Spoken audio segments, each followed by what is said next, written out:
fa dia nangataka nanao saisina ny syndicat des magistrats moa ianareo a manoloana ny fiantsoana iseho fitsarana izay ifanoloanana amin'ny filohan'ny ampimeran-dolona. Raha ny hevitra anay aty amin'ny syndicat manokana dia tsy akjery tavan'olona ny lalàna. Ary io a tsy hoe satria olona manana ny toerana eo amin'ny fitondrana akory no pitory dia tokony atao hafa ny fitondrana ny lalàna. Ary raha mahafantatra fa ny mpanao gazety dia fa niady mafy an'io code de la communication io mba tsy ho hisy peine d'emprisonnement voalohany indrindra ny infraction délit de presse. Ny zavatra nagaganay ary efa fandroany moa za zao no miteny momba mikasika ny tiraraha tia na dia ataontsika raha hoe mbola tsy mandeha ny raharaham-pitsarana fa tsy ekena velively ny anaovana fitaovana politika ny fitsarana. Izay zany dia averinay satria mano itony ny zavatra efa teneninay foana izay fanaovana fitaovana politika ny fitsarana izay. Izany hoe tsy ekenay koa ny fampiasana ny lalàna mba anaovana règlement de compte politique. Kanefa ny izay zany dia mahita hoe miendrika an'izay ihany dia zavatra ty efa tsindriana manokana fa ny délit de presse dia voalaza ny code de communication vaovao. Ary voalaza mazava hoe ohatrany ahoana ny fomba hanenjehana izany atao hoe délit de presse, voalaza koa iza ny olona tokony enjehana fa tsy hoe ny olona rehetrarehetra izay tianao enjehana dia enjehanao. Ka izay zany dia gaga hoe misy complicité de délit de presse zany koa anatin'ilay fanenjehana. Miala tsiny tanteraka an'izay mpitsara nanao an'izany aloha ny tenanay fa dia heverinay fa manaiko atao fitaovana ihany izay tsara nanao an'izany zavatra izany. Fantatra moa izy nanao an'ilay izy fa izay dia te interpellé ihany koa rehefa tsara namanay hoe okare izy mba tsy ho anaiky intsony atao an'izay hoe fitaovana politika ny fitsarana izay. Isy ilaza indray hoe miaro ny friatema na iaro ny lalatiny izay na ilalatina rakotondrazafy io na olona hafa na free news na olona hafa na radio hafa dia hitovy ihany ny position ny SMM. Rehefa ohatra ka resaka politika no atao dia regleo any fifidianana ny ady la politika nareo fa tsy fitsarana manaovana fitaovana politika.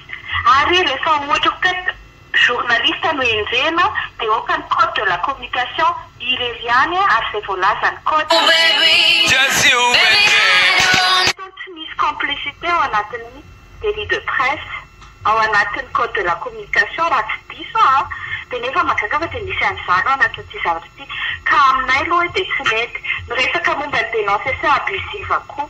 Miala tsiny tompoko fa ny dénonciation abusive dia tena voalaza ny code pénal mihitsy fa misy procédure tena fitsarana aloha ny engagé ary afaka madidio ilay olona na classé sans suite ilay raharaha izay vao constitué natao délit na dénonciation abusive.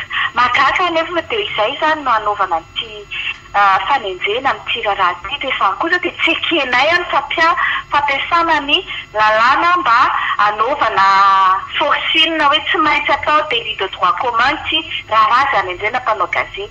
Na izao koa ny indray andro any mety mba hanenjika mpanao gazety fa tsy hoe satria izay SMM izay miasa ao fitsarana dia andeha hanao abus amin'izany resaka lalàna sy fanenjehana izany. Ka izay izany no hitahitanay ny sainy-piaino rehetrarehetra sy mpanara-baovao ary indrindra ireo mpitsara izay miangaikitra an'izany raha izany hoe okarentsika mba tsy hanaiky intsony ho ataon'ny olona fitaovana ny fitsarana. Oka itsika hitsara araka ny lalàna, oka itsika mba heritreritra deux fois aloha vao anaiky hiditra ao anatin'ilay jeu politika ataon'ny olona. Rehefa ohatra ka délit de presse dia oka délit de presse no hanenjehana fa tsy délit de droit commun na hamoronana délit hafa. Za eo anivon'ny syndicat aloha malheureusement mbola tsy mipermettre hanao interpellation any mpitsara izay manao an'izany fa izay kosa afaka ny signalé ny anivon'ny tompon'andraikitra izay manao ny fanaraha-masy ny asan'ny mpitsara izany hoe direction de contrôle sy ny CSM hoe ny zavatra tsy mety kosa ny amin'ilay fanotoenana an'ilay fahaleovantena ny fitsarana ary indrindra dia ilay fampiasana an'ilay mpitsara ho fitaovana.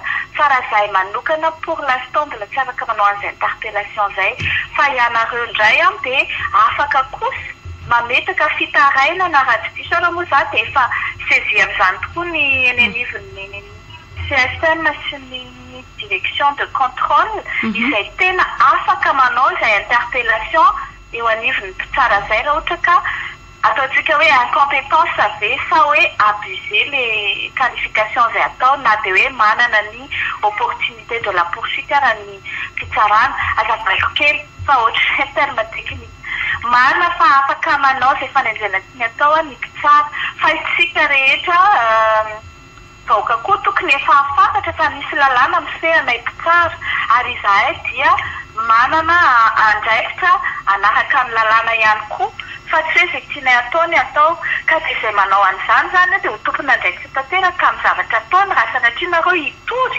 azy any amin'ny tompona andraikitra dia ny CSM sy ny direction de l'inspection judiciaire momba ny abus izay mety ho atao amin'ny fanaovana ny asa mpitsarana.